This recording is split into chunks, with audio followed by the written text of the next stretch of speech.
Hello, everybody. I'm Vince Mickens with All Things Aviation and Aerospace and with the Private Air Media Group. And I'm always excited to have this kind of a show. I do want to stand down for just a second and just mention to you why you haven't seen shows from me for the last few months. It's been a difficult couple of months, or several months actually. One with Brigadier General Charles E. McGee passing away on January 16th and the things that led up to that. And then I had two colleagues, one a friend of mine in television that passed away in the end of February of stage 4 pancreatic cancer. And then my best friend passed away just a few days later of the same cancer. So it has been a rough go. And I just wanted to share that so everybody wouldn't think, oh God, Vince just kind of disappeared, stopped doing shows. Trust me, I've missed being on and doing these because I've gotten a lot of great response with regard to what we try to do to inspire, particularly the up and coming younger generation to pursue opportunities in aviation and aerospace. And thus that brings me to Women in Aviation International. Yeah, the timing's kind of good. A week from today is their conference in Nashville, Tennessee. At the Gaylord Opryland Resort and Convention Center. That's going to be great. It's a 3-day conference, so March 17th through the 19th, again, a week from today, and really excited about that. Happens to be Women's History Month, happened to be International Women's Day the other day, all kind of coincides. So I have a great panel that's going to be a lot of fun to talk to. Allison McKay, CEO of Women in Aviation International, has been on this show a couple of times, and we've always had great conversations to talk about the opportunities in the industry. There's a great history with Women in Aviation International. A lot of people know it now as WAI, and so just being able to have you on, Allison, just before your big conference in itself is very much appreciated. Allison was previously president of Helicopter Association International Foundation and has over 20 years of experience in the development and implementation of strategic aviation initiatives. And Allison, when you and I were just talking about HAI's conference that's taking place as we speak, and from what I hear from you, it was very vibrant, very well attended. Yeah, yes, I was there earlier this week, and it was just great to see a show like they were in the pre-pandemic times, and everybody was just so excited to be back together and networking in person. Sure. Well, welcome back to All Things Aviation and Aerospace. Thank you. And we actually just had the opportunity, a week or two ago, to finally meet in person. So we did. It was great to see you. I heard my name yelled, and I look over, and I'm like, "Oh, it's Allison!" And I've never met her before. So exactly, that was pretty cool. Yeah, at the Gamma reception. Yeah. So that was really nice to meet you in person, and now we know each other even a little bit better. Although we've had a lot of virtual time together. So yeah. We also have with us Olga Custodio. Olga is the United States Air Force pilot, retired. She's also an American Airlines captain, retired, and currently is an advisor to the board of directors of the Latino Pilots Association. Olga, you've been on the show before. It's great to have you back as well. Thank you, Vince. It's great to be here and see you again. And I hope to meet you in person one day too. Same here. So, and then a new guest for me, and someone I've met for the first time today, and that's Joy Forrest. Joy is a Network Operations Control, Operations Support Coordinator for Southwest Airlines. Joy, welcome. Thank you. I'm thrilled to be here with you. Glad to have you. And last but not least, we have Jessica Belcher. Jessica, am I pronouncing your last name correct? Yes, Belcher. Great, just like I did not check with you before, and I usually do. Jessica Belcher is a sales and marketing professional with exclusive aircraft sales in awfully cold Minnesota. No, yes. But up there in the Twin Cities area. Jessica, it's great to have you on the show, and nice to meet you too. Nice to meet you, Vince, and nice to be here with all of these phenomenal ladies. Thanks for having me. Thank you. You know, it's really great to, as I said before, to have this conversation and talk about Women in Aviation International, particularly about the conference and everything. But to give it a little bit of context, I'd like to start out with talking a little bit with each of you about your backgrounds. And Allison, I'll start with you. I mentioned a few things, but could you tell us a little bit about where you're from and your involvement in aviation and et cetera? Yep. I'm from Maryland. I currently live in Northern Virginia. I graduated from Virginia Tech with a marketing degree and was looking for a job. And a lot of the organizations that would come to try to recruit on campus were financial services, insurance, a lot of rental car companies, and none of those really felt like they would be an exciting career path for me. And so I went home for a few weeks, and my college roommate was interning. She was an engineering major, interning at an airplane seat manufacturer in North Carolina, and said, "Hey, I saw this job posted on the job board for a sales and marketing administrator." And I said, "Oh, well, all right, I'm going to apply for that." And I went down and I interviewed, and just a really interesting job and something I had never really even thought about as, making airplane seats. And so I took the job, and I've never kind of looked back. I've been in aviation my entire career, working on in marketing, government affairs, PR. And it wasn't until I was working for a French aircraft equipment manufacturer that they wanted to do some nonprofit work in the United States, and they wanted to give back to the local communities. And I was the one that was appointed to try to find some good fits. And we started working with a school in DC to try to bring some STEM curriculum to them. And that's where I found my passion in that segment of the industry, which is inspiring the next generation, providing opportunity for those that may not think that they have a path outside of high school. And so I ended up here, which is fantastic. Yes, and Women in Aviation International has been quite busy. Yes. For a long time, but in recent years in particular, it just seems like things have really ramped up. You guys have some great initiatives and activities and things like that. Let me jump over to Joy Forrest. Joy is with Southwest Airlines, as I mentioned earlier. Joy, tell us a little bit about you and your background, where you're from, how you got into aviation, how you got to Southwest Airlines. Sure. And what you do for them. Sure. Well, I, didn't have anyone in my family that was really involved in aviation growing up, but it was something that was just always tremendously interesting to me. So after high school, I selected a college here in Texas that had an aviation program. I moved to Texas from a small town in Missouri to attend Latino University. And there I did a aeronautical science program and got my private pilot's license along with my A&P license, which kind of spurred me into my career. I did a short stint with American Airlines doing maintenance scheduling, turned a wrench for a little while after college, and ended up in sales and marketing at a aircraft completions company. So similar to Allison's story, did sales and marketing there for a few years, and then had the opportunity to move into the Dallas area and do aircraft sales for the past 12 years. So you've done a little bit of everything. I've done a little bit of everything.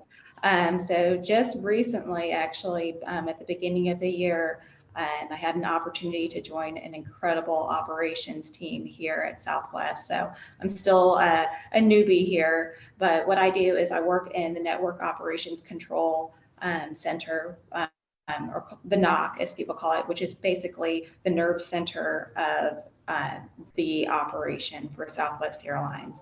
And I'm working with a team that handles the scheduling of the employees that are making the NOC, making the system work.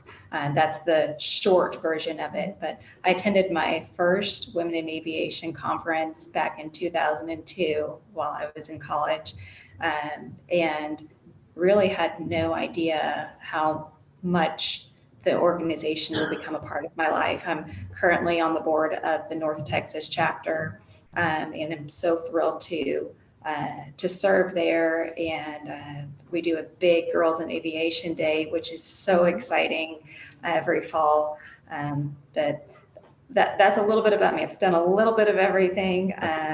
No, that's great. I have to ask you, because I'm from St. Louis, Missouri. So what small town in Missouri are you from? It's Warrenton. So Okay. it's I-70. If you're headed west, I tell people it's exactly the outlet mall. Oh, the outlet mall. 5,000 people. We had more cows than people. Wow, that's great. Well, this is great as I talk to you guys about this, because it's great for our younger viewers and listeners to see and hear about the variety of things you may go through as you get, as your path takes you wherever you're going to go in our industry. So, and I see Jessica shaking her head. Yes, absolutely. So, and yes, Jessica, I was teaching you a little bit about cold country, but me being from the Midwest, I know a little bit about it. But tell us about your background. And by the way, congratulations, 40 under 40 for NBAA. That's quite an accomplishment, recognition. So applause. So, but tell us about you and where you're originally from, which when everybody hears it, they're going to go, oh, and she's in Minnesota? Yeah, yes, absolutely. So thank you. I'm originally from just outside of Birmingham, Alabama. So yes, quite a different space from here in the Twin Cities. But I've been here for about 15 years. To back up a little bit though, just for my own aviation history, as a child, I wanted to be an astronaut. And I feel like if we ask around the room, if there's anyone else who was a child, like, I want to do that. Yeah, probably lots of hands would go up. So it's absolutely true. Right. Like a fellow astronaut failure. But the way I like to think of it helped us, but aviation got us. You know what I mean? And what I mean from that is, as a teenager, my first job when I was a junior in high school was at the FBO in my hometown. I had no idea what FBO meant. Could maybe have picked out that's an airplane, that's a helicopter, but knew nothing, right? So, but thought, maybe if this astronaut path is something I could pursue, let's jump with both feet into this aviation world and learn it. So that's what I did as a teen, and just absolutely fell in love with aviation. To give a little more background, I am not a pilot. I have flown, but I'm not a certificated pilot by any means. You're forgiven. What's that? I'm forgiven. Thank you. Well, I like to use that and share that with people to continue my platform to say, yes, I'm in the industry, very immersed in the industry. And there are places for people that are also not pilots. I love our pilots. Absolutely. We need our pilots. We need our mechanics. We need our flight attendants. We need all of those roles. But I like to kind of broaden the situation and say there are so many other things we can do. So for me, I'm with Exclusive Aircraft Sales. We're based here in the Twin Cities, and I support all of our sales directors. So I'm doing marketing for our team. I'm managing social media, market research, aircraft photography, all sorts of things that fall under this role to support the sales process. So, and I'm just one example of things you can do within aviation. Yep. And you're president of the chapter. I don't know if you mentioned that, but I didn't. Yeah, you're president of the Women in Aviation chapter there in Minnesota. Yes, we are the Stars of the North. And just as Ms. Joy mentioned, our Girls in Aviation Day event each fall is a really great event that we put on as well. So you guys will hear more about that at conference next week. If I may give a plug, as we are helping to and talk about. Please tell us about what's happening next week at Women in Aviation. I mean, I know I'm jumping ahead. I apologize, but some of my friends and I, leadership with Stars of the North, are going to be talking about Girls in Aviation Day events and some things you can do to maybe put on your first one or to continue the outreach that you're doing with your current Girls Day events. So I'm very excited for that opportunity. No, that's fantastic. And we continue with the variety of backgrounds. So why don't we just throw Olga into the mix and see what Olga did to get where she is today? Well, thank you. For me, my story is a long path.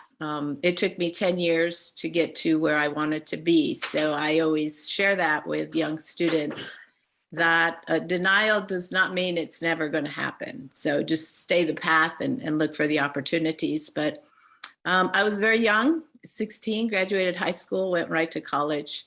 And I was looking to join the military through the ROTC program, but women weren't allowed in those programs back then. And so I had to change my plan. I was going to do a math major. I love, math. And so I went into a business degree with a minor in math, went on, worked for a commuter airline.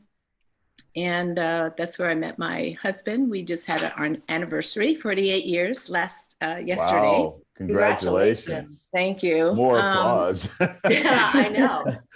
Yeah, I mean, he's my partner, my friend, we tell everybody we grew up together, basically, because we got married very young. But it's been great.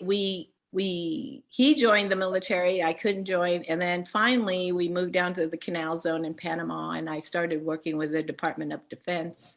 I had several jobs, at the commuter airline, I was in accounting. We lived in Little Rock, and I worked for a bank. Then I worked for a law firm, then, just different jobs. But my heart was to serve our country and in the military.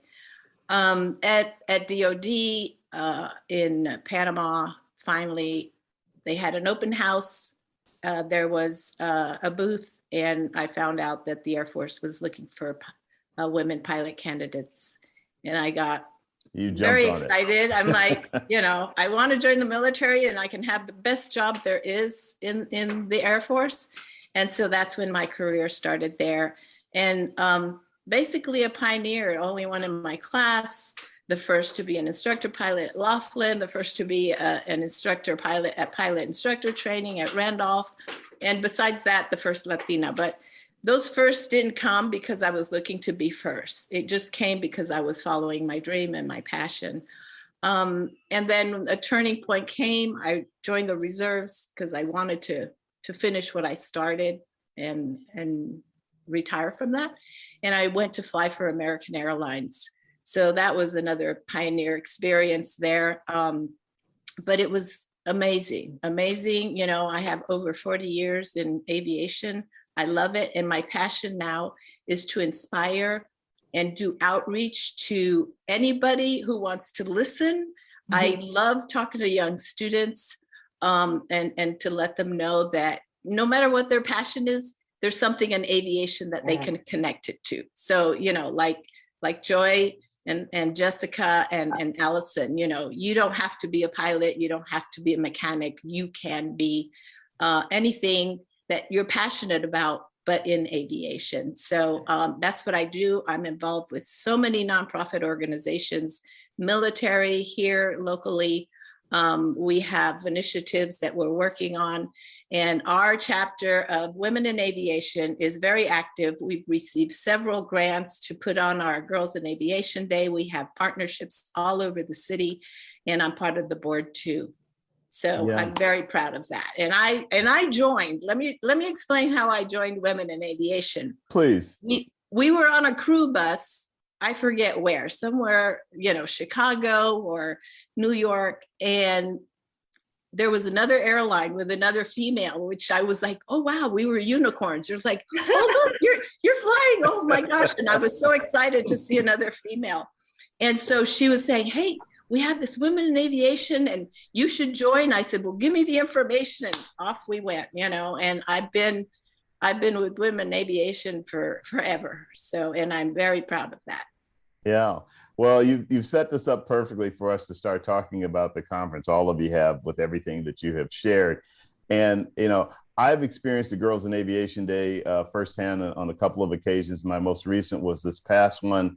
I was actually in Chicago at United for what they were doing for it. And when I say firsthand, I was right there and I saw how effective the program is the initiative is for young people, seeing these middle to high school age kids being shown the insides of a major airline, and even being taken up in the control tower at Chicago O'Hare and things like that. Yeah, it was just, and then the going and seeing every aspect of it, of the operations, was just great. And this happened, to think that this happens around the world, around the country and around the world, is just amazing. So I think it's really great. And I want to make sure we don't miss anything. So let's go ahead and start talking. And I'll start with you, Allison. Tell us what's going on. Give us the overview, if you will, about next week and what's going to be happening at your conference. Yeah. So for those who have never been to one of our events, it's over 3 days, Thursday, Friday, and Saturday.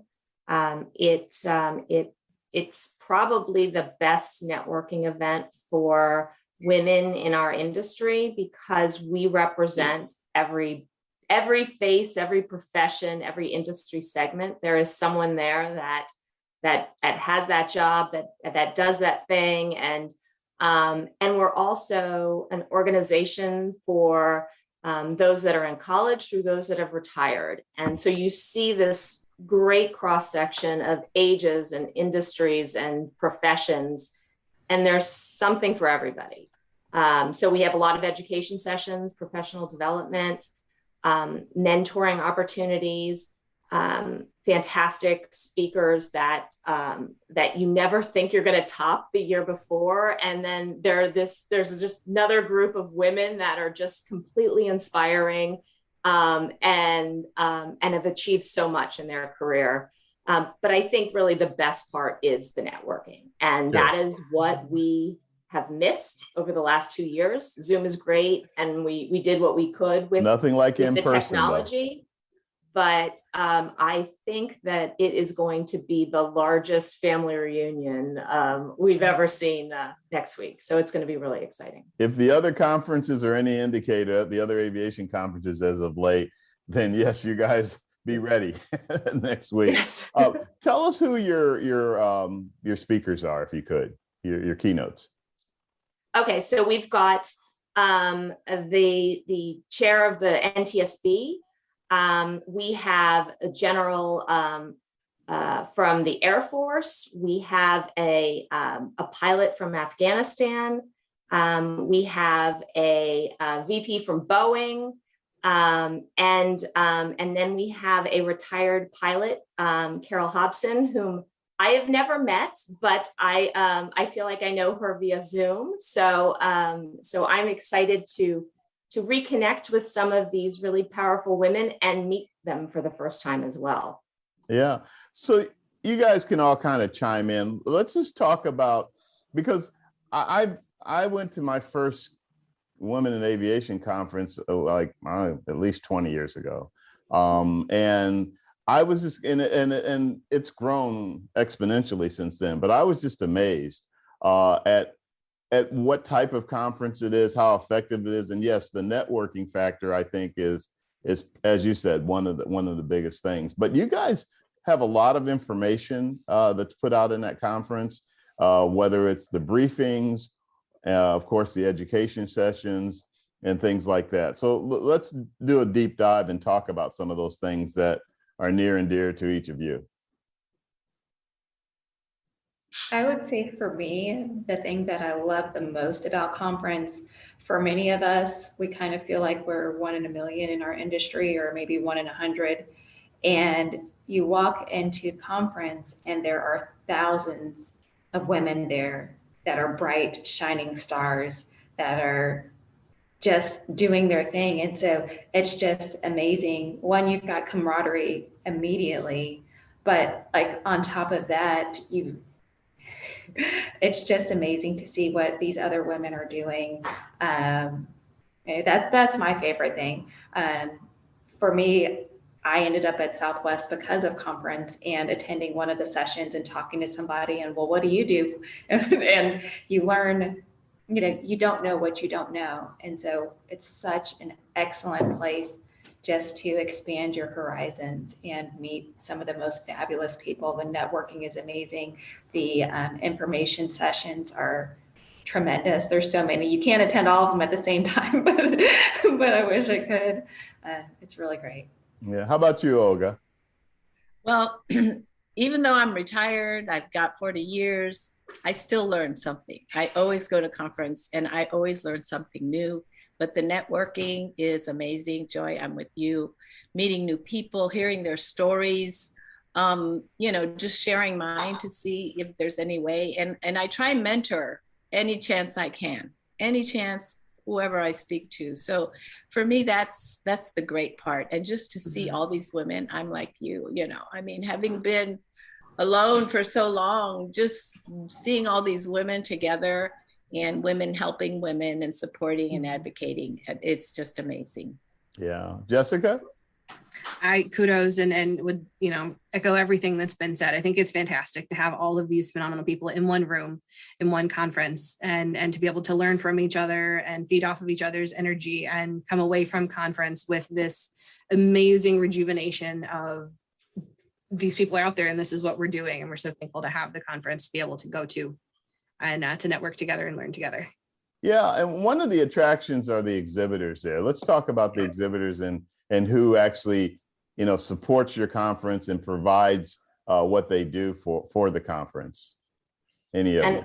And I think it's similar to the WAI members. It's a really interesting cross section of our industry. Obviously the airlines are in full force, and they will be in full force next week, right? We have a lot of shortages with our workforce that they really want to come and try to recruit the next group of employees. But we have a bunch of nonprofits that are in attendance. We have a lot of manufacturers that are in attendance, both on the helicopter side and the airplane side.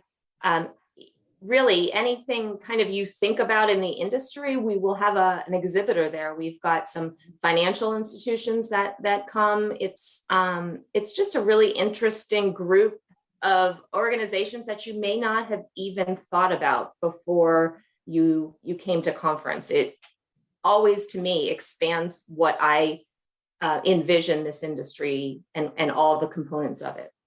So one of the things the conference does too is it covers a full spectrum of people from middle school all the way to postgraduate.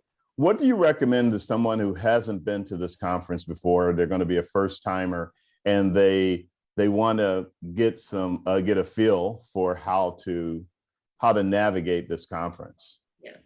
Well, the one session I think can't miss for the new attendee is the new member connect. Sorry, and so it's a networking event, but it's also kind of a how to navigate conference, and then you're going to also meet people who are first time attendees as well, and then also just look on the website and attend some med sessions. We have a number of different tracks. So if you're a pilot or a maintenance technician or on the support side, like I was, there are a bunch of ed sessions to attend that I think really give you a good flavor for what types of content are available. And then obviously go to the Mentor Connect. I think the minute mentoring is fantastic, and you really get to see a bunch of Olgas and Joys, that are in the industry and have a lot of experience to share. Yeah. Can I add to that? Yes, you can. I think the best thing there is the app that you put on your phone, and it really organizes everything. That way you won't miss anything, so. That's a good point. I Yes. plug in the app. Thank you, Olga. Kelly Murphy will be very happy. She sure will. The app too. Joy, I thought you were going to say something too. I do. Yeah. So I love the app too. As soon as it's available, I jump in there and start clicking the things that I want to attend. Yeah. But I would tell the first time attendee who's going to initially be overwhelmed with how many people, because you won't expect that many. Right. Like, come with an open heart, an open mind, a smile on your face, shake some hands, just introduce yourself. Like, don't. Yes. Don't No time for being shy. Yeah. It's no time to be shy. Like, for every ounce of, gumption you put out there, so much is going to come back to you. So, that would be, if anyone's watching, if you're not attending this year and you're able to attend next year or one of the future years, introduce yourselves. One, you may end up with a job, and two, you may end up on a totally new career path. So much can happen. So one of the things that's interesting to me about this conference too is that you guys talked about the variety of attendees, and that a lot of men attend this conference, which I've always found interesting from the first time I ever went to it. But one of the things I wanted to focus on a little bit are the young ladies that will attend. I'm talking about kids that are still in school, that are trying to figure out what their path may end up being, whether they're going to work for the airlines or private aviation, business aviation, or whether they're going to do something in aerospace. And that, share your thoughts about that with all the experience that you guys have had, and probably conversations that you've had with young people, particularly young ladies. Well, I can speak to that. I always like to let them know that, and like Joy was saying, talk to anybody and everybody, because you don't know what the job is and you don't know what you don't know, right? So, I mean, if it's any area that you're interested in, seek those people out, look at those opportunities to find people that are in that particular niche of the industry and talk to them, because you may have an idea of what it is, but they will kind of explain it to you. And if it's not what you thought it was, then expand your horizons, So I think that's the best way to approach that, is to find what your interest is and then start expanding on that. So yeah. And go ahead. And even if you don't know what you're interested in, just talking to the person in the elevator, what? You're a hot air balloon captain? Right. What? Right. There's the most interesting people that, you don't know what you don't know. If that could be my motto for my career. No, I think you guys bring up a great point about that. You don't know, and even those of us who've been in the industry a long time, we still learn things from conferences like Women in Aviation. So point well taken. You guys have a couple of unique things that I was looking and kind of looking over what is going to be taking place next week. And one of the things I saw is called Authors Connect. I thought that was pretty cool. That's emphasizing all of the books. Well, I'll let you tell me. Yeah. So it's a really interesting part of conference. So we have a bunch of authors who have written really interesting books, both for kids and adults, that focus on some part of aviation. And so they're there to answer questions, talk to you about the content, autograph books. It's everything you don't really think about when you think about going to an aviation conference. I mean, we have some really fantastic authors who have written books about pioneers in the industry, or are trying to engage the next generation and convince them that this is an industry for them. And it's always fascinating to see the books that are there. How did you guys go about picking Nashville, Tennessee as the conference location for this year? I'm just curious, because Nashville is a very cool place. Nashville is a very cool place. And I can't take credit for that, because I have only been here in this job for 2 years. And so it was already picked when I got here, but I was in Nashville in the fall for kind of conference prep, and it's a fantastic city. And I know our attendees love to go to Nashville. And being at the Gaylord, it's very self-contained. So there is a lot of opportunity to even network after conference hours. It's just a great venue and a great town. So what can they look forward to? Well, it's also in Nashville, besides outside of the conference. Yes, so it's also extracurricular activities, if you will. I assume there's going to be some after hours enjoyment in downtown Nashville. But yeah, I think that they, it's just a great social city, and the music is great and the food is great. And so yeah, I think it's going to be a lot of fun. Sure. Joy? My first conference in 2002 was in Nashville, and I Oh, loved wow. it. 20 I went years with, ago. yeah, it's wild. So I had flown out with one of my instructors from the university and a couple of other ladies, and that was my first cross-country trip. And what I loved about Nashville was just one, the Gaylord there is just lovely, but the Opryland is just right next door. And it's, everything, there's so much just walkable right around it. And it's a great, great location. Excellent venue. Yeah. Great. I'm sorry, I got distracted on something. I was going to actually go to you, Jessica, and talk a little bit more, or let you talk a little bit more about Girls in Aviation, and give us a little bit more insight about that program from your perspective. Absolutely. Yes, absolutely. Thank you. So there is a Girls in Aviation Day happening at conference on Saturday for the community in Nashville to come in and to take part in. So I'll mention that first. And then Girls in Aviation Day is the annual event put on by WAI for our chapters and for our corporate members to host their own events. The beautiful thing about Girls in Aviation Day is you're able to reach youngsters that want to learn more about aviation in whatever capacity works for you. For some chapters, it works well to have an event on an airport. For others, it's better to have them in a museum or in a hangar or in a different kind of space. And the beauty of the event is you're able to make it fit what works best for you. There are certain rules you have to follow, of course, along with Girls in Aviation Day, like you can't have flying, but that's okay. There are so many other things outside of that to do with the Girls in Aviation Day event. And one of my favorite things about it as well is if you have 10 people and you reach those 10 people, that's amazing. If you have 2,000 people and you reach 2,000 people, that's also amazing.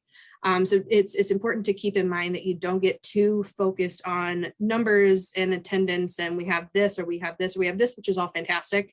But it's really reaching down to the students and showing them these are things you can do. And careers you can pursue and hobbies you can pursue as well. If it's maybe not a career, but it's something you'd like to do in your free time, so many opportunities there.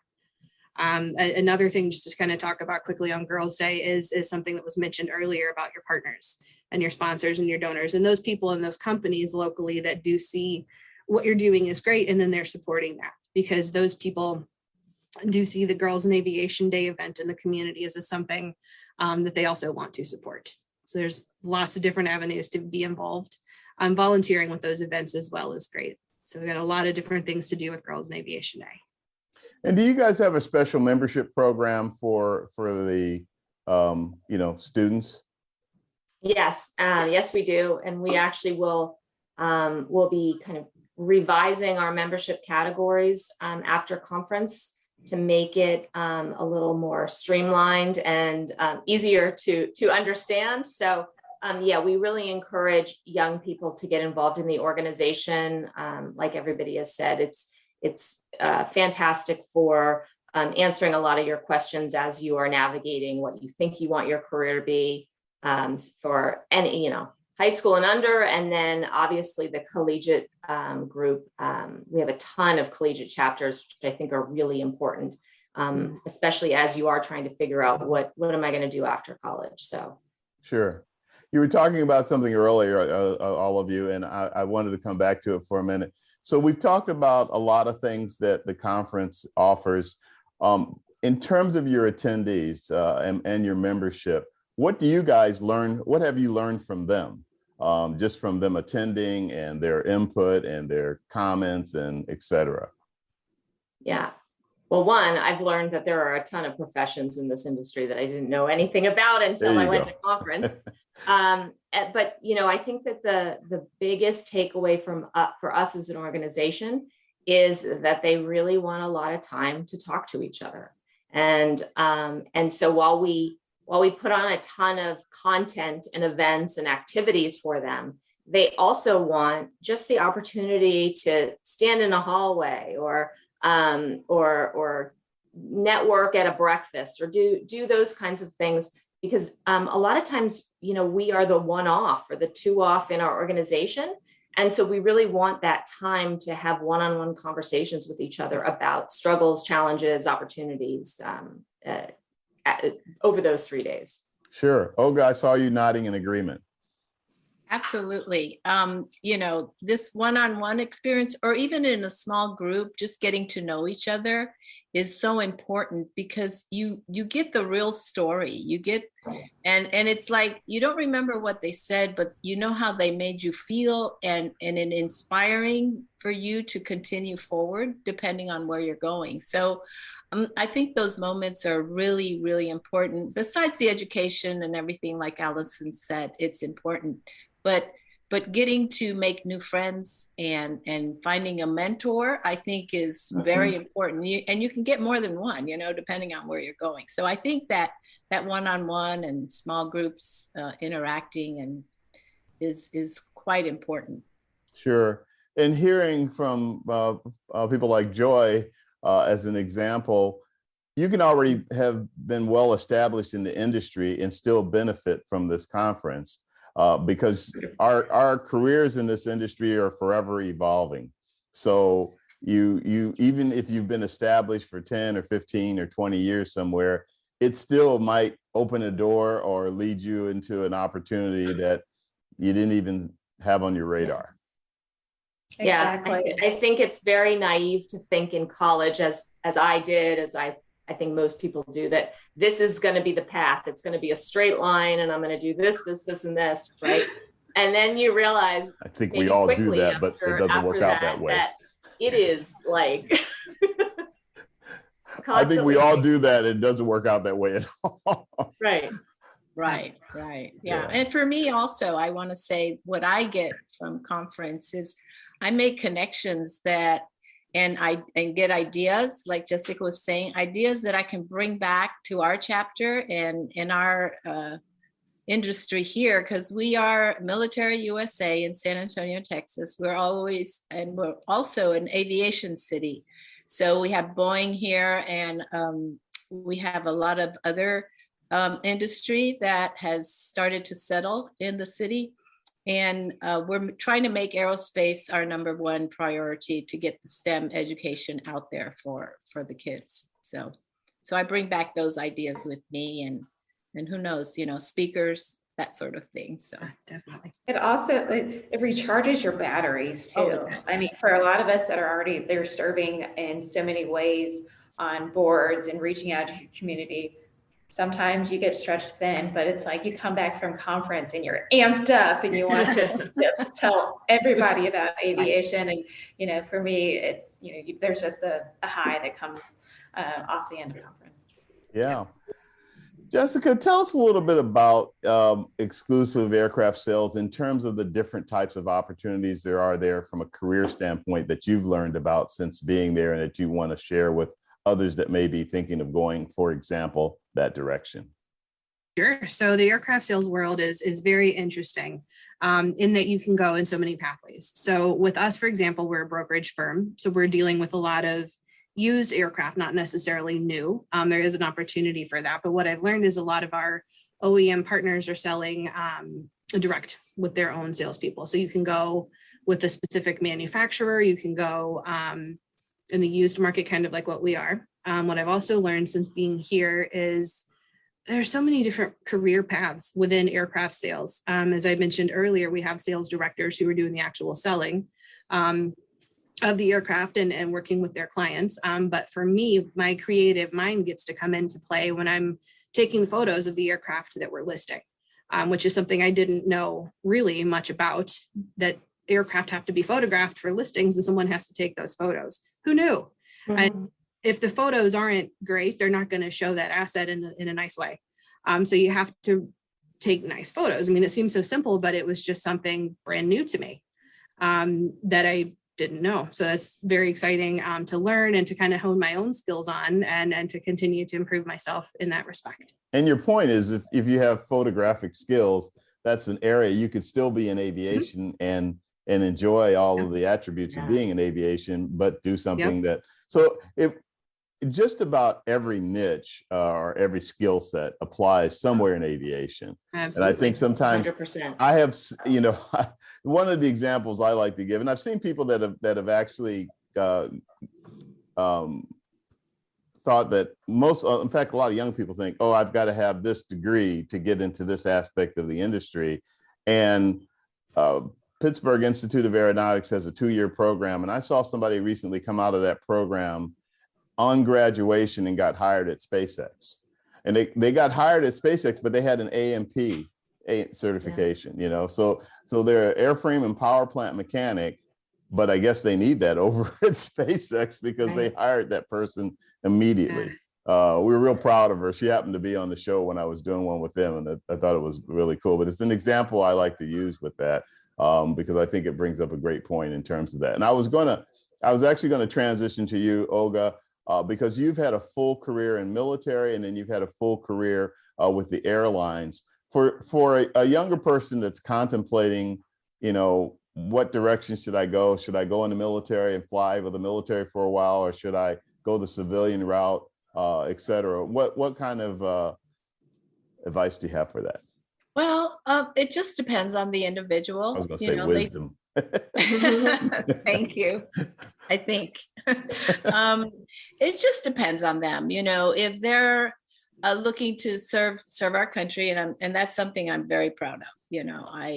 My military service was best of both uniforms that I wore my Air Force uniform the proudest. Not that American Airlines uniform wasn't great, but I think it's just a higher calling to serve.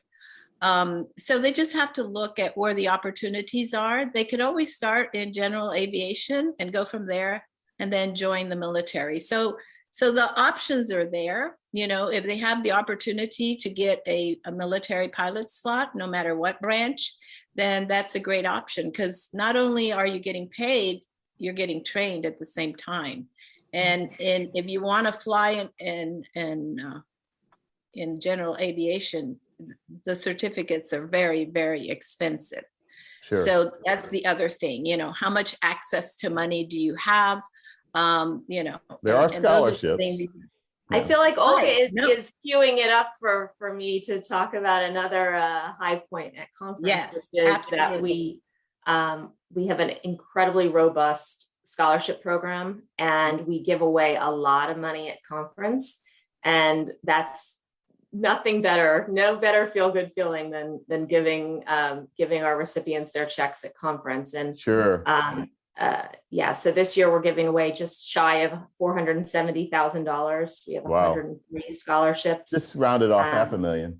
And to date, it's over $14.5 million that the organization has given. That's away. Fantastic. That's impressive. Because Olga's right, it is very expensive to do it outside of the military to get this kind of training, and we are trying to eliminate financial barriers as much as we can. You don't want that to be the reason someone doesn't get to pursue their passion. So it's a really great part of our organization. Yes, sure. It's amazing. Joy, how about in the airline industry, and in particularly in the area that you work in terms of opportunities that are there for the younger generation coming up? Well, like I mentioned before, I'm still the new kid on the block here. But one thing that I have learned so quickly right now, Southwest is hiring like crazy. So I started in January. We hired 3,000 people roughly in January, 3,000 in February. Right now is an excellent time to consider airlines. And just to echo so many other points, there are so many facets in the airline industry. You can, of course, be a pilot or a mechanic or a crew scheduler or a dispatcher or a meteorologist, or like there's so much there. And so what I've been telling people lately is, just if there's an airline you like, check out their website, start getting their career emails and updates, because right now we are in all aboard. And that's true yeah. for everyone in this industry. I think that sentiment is echoed, which is hiring full force. They can't get enough people. They need them yesterday, and which is exciting. Is a great place to come. It is, yeah. Because exactly. I mean, if you've been around for a while, lean years also when the hiring was not there, and so if you for me, it's something that's been kind of in the back of my mind for a little while, and an opportunity appeared through conference, and I walked through the door now. So it's a great time to consider airlines. Yeah. Right. At the beginning of this show, I mentioned that it's Women's Month. And I know I just blew that, but but you get my gist. But no, I wanted to spend the last portion of the show in talking about women in the industry. Things have gotten a lot better and things are continuing to improve, but there are still the challenges there. And there are still the statistics of women only being a very small portion of a lot of different aspects of this industry. And I want to open it to everyone and just get your perspective on that as being professional women in the industry, doing what you do. Wide open, ladies. I would say for me, I'm here because of the women that came before me and opened the door for me. And I challenge people, as you walk through the door, leave it open to bring someone else behind you. So we are still a small number, but that small number is growing. We're coming, and it's exciting to see the younger generations that are even behind me that are clueless to things that I've seen in my 20 years. So would you agree that mentoring plays a big part of that? It does. I would also say representation. With the Girls in Aviation Day, for people to actually see somebody that looks like them, that works around airplanes, it's phenomenal. I never saw a female in aviation until I got to college. And so, each year as we see these little girls and boys come to Girls in Aviation Day too, but as we see these children, we're just planting seeds in their lives, and those seeds are growing. And so for me, it's very exciting, and the numbers are coming up slowly but steadily. Yeah. I also think oh, sorry, go ahead, Jessica. I'm just going to share, we had a success story from one of the first Girls in Aviation Day events we hosted in Minnesota for a young lady who, named Sophie. She had attended the first one, had no aviation background, just this sounds fun.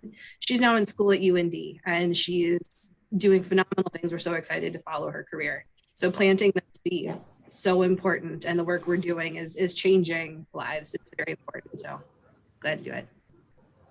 I think our industry is understanding the impact that lack of diversity has had, and the importance of reaching out to the underrepresented groups in our industry, because they need to fill all these jobs.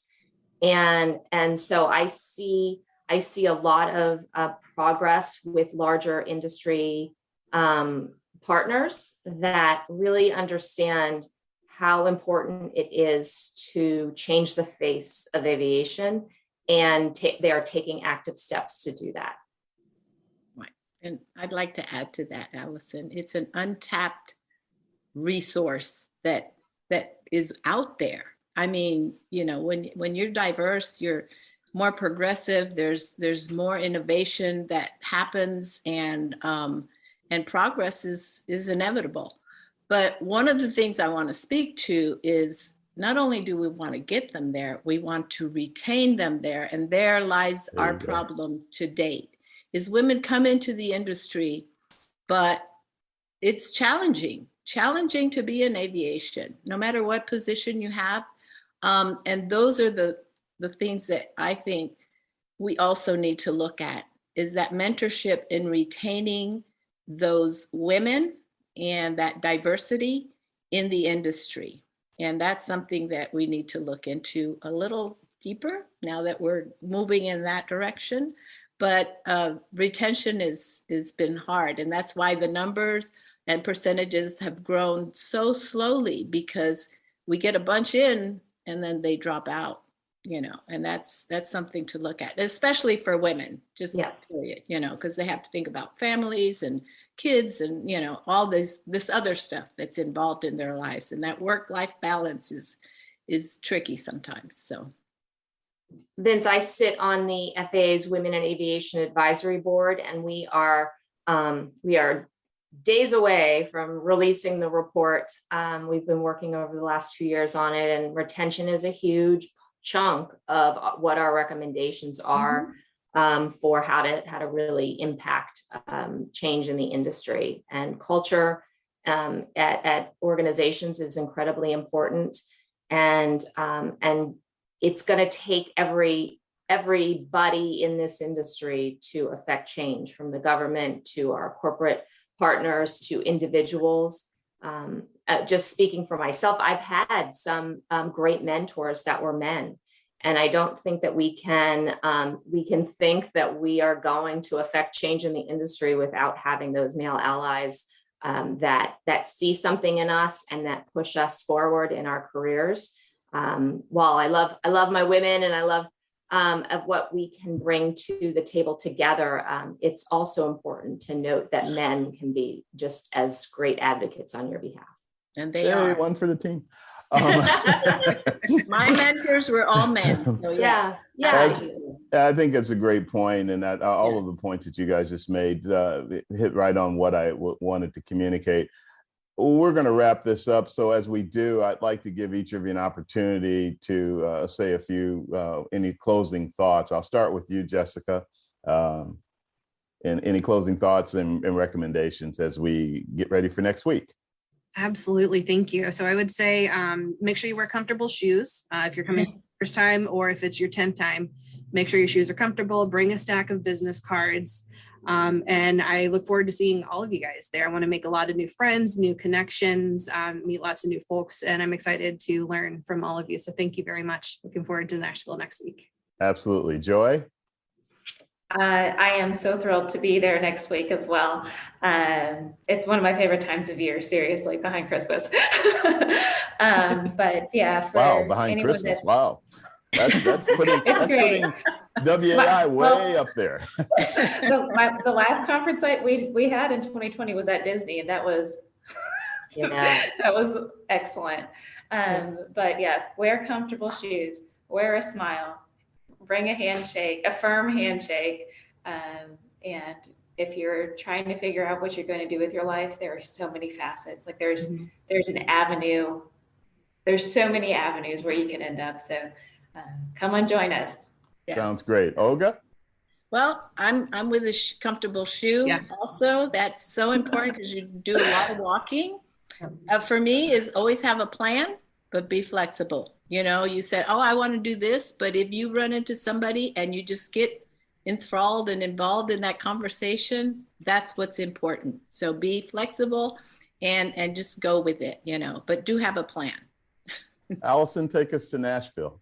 Yeah, so we are thrilled to get back in person. 2020 conference was a lot of effort, was maybe your last event pre-pandemic. So I'm so happy to have the opportunity to get back in person. We have over 4,000 people coming, 175 exhibitors. It's really a record year for us in terms of attendance. And so, it's not too late if you haven't made your travel plans to come and see us. And if it's not this year, we hope to see you in 2023. And your website is wai.org? Correct. Okay. And there's a conference tab that'll give you every bit of information you need. There you go. Ladies, we've run out of time, but it has been a pleasure talking with you guys and really talking about all aspects of what the industry offers, but in particular, what you guys are going to have next week at the Women in Aviation International Conference. I believe the 33rd conference. Yep. So that means I went to more than I even remember. Wow. Okay. Well, you're just the lucky one. I'm the lucky one. I'm also the old one. But it really is great to have you guys, and I appreciate it. Allison, thank you so much. Kelly Murphy, if you're watching, thank you for helping put all this together on relatively short notice. Much appreciated. And we're going to all use your mobile app. So even though I won't be there, I'll be using it. But thank you again, ladies. And you guys have a great conference, and all of you take care, and wishing you all the best. Thank you, guys. Great to see you all. I look forward to next week. We'll see you next week. Thanks, Vince. Bye, guys. Thank you, Vince. Thank you. All right. Once again, thanks for watching All Things Aviation and Aerospace. My name is Vince Mickens with the Private Air Media Group, and we will continue to do these shows to inspire the next generation in aviation and aerospace. Everybody take care and have a good one.